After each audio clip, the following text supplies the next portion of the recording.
રાજકોટના ગોંડલમાં રાજકુમાર જાટનું અકસ્માતમાં મૃત્યુ થયું। આ કેસમાં મોટો ખુલાસો થયો। ખાનગી બસ ચાલકે યુવકને અડફેટે લીધો હોવાનું સામે આવ્યું। પોલીસે બસ ચાલક અને ક્લીનરની અટકાયત કરી લીધી છે।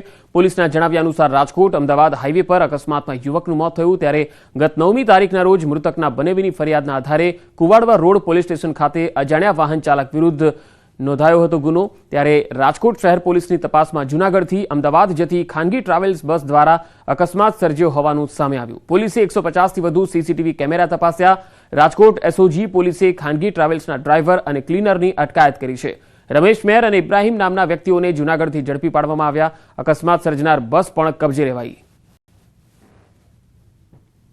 એક ડમ્પર ચાલક દ્વારા ટીમને માહિતી મળી કે એ પોતે જ્યારે ત્યાંથી 2:33ની આજુબાજુ પસાર થાય છે તેની પહેલાં ત્યાં બોડી પડેલું હતું। એ ધ્યાનમાં રાખીને અને કઈ બસ જે છે એ તેની આગળ ચાલતી હતી તે બાબતે માહિતી મેળવી અને ફર્ધર જ્યારે તપાસ કરવામાં આવી ત્યારે ધ્યાન પર આવ્યું કે મહાસાગર ટ્રાવેલ્સની એક બસ છે 3131 નંબરની, અને તે શંકાસ્પદ જણાઈ।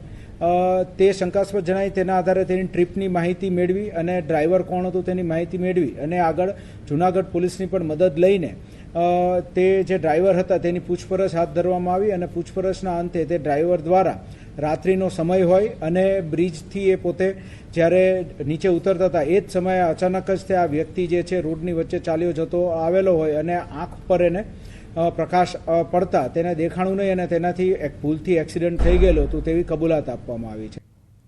અમદાવાદના વેપારીને મદદના બહાને યુવતીએ ફસાવ્યો હતો। યુવતીએ તેમના સાગરીતો સાથે મળી વેપારીનું અપહરણ કરી અવાવરૂ જગ્યાએ લઈ જઈ માર માર્યો હતો।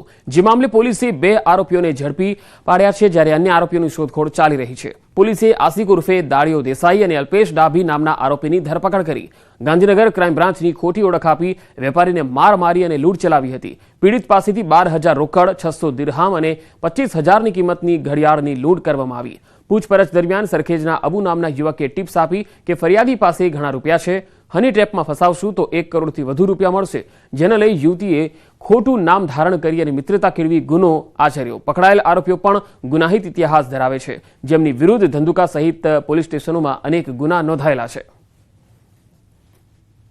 ગાંધીનગરની ક્રાઇમ બ્રાન્ચ તરીકે ઓળખ આપી અને આરોપીઓએ જે ખંડણી અને માર માર્યાનો બનાવ બન્યો છે એમાં આરોપીઓની અટક કરવામાં આવેલી છે। આમાં ગાંધીનગર ક્રાઇમ બ્રાન્ચની ખોટી ઓળખ આપવામાં આવેલી હતી અને હની ટ્રેપનું કાવતરું રચી અને જે ફરિયાદી છે એનું અપહરણ કરવામાં આવેલું હતું।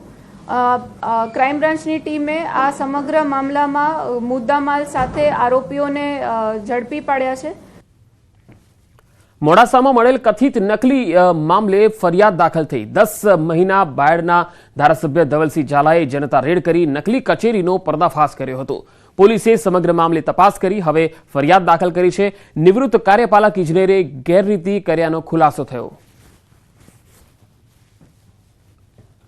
20/2/2025 એટલે કે 1 વર્ષ પહેલા એક સોશિયલ મીડિયામાં નકલી કચેરી બાબતે સમાચાર વહેતા થયેલ હતા।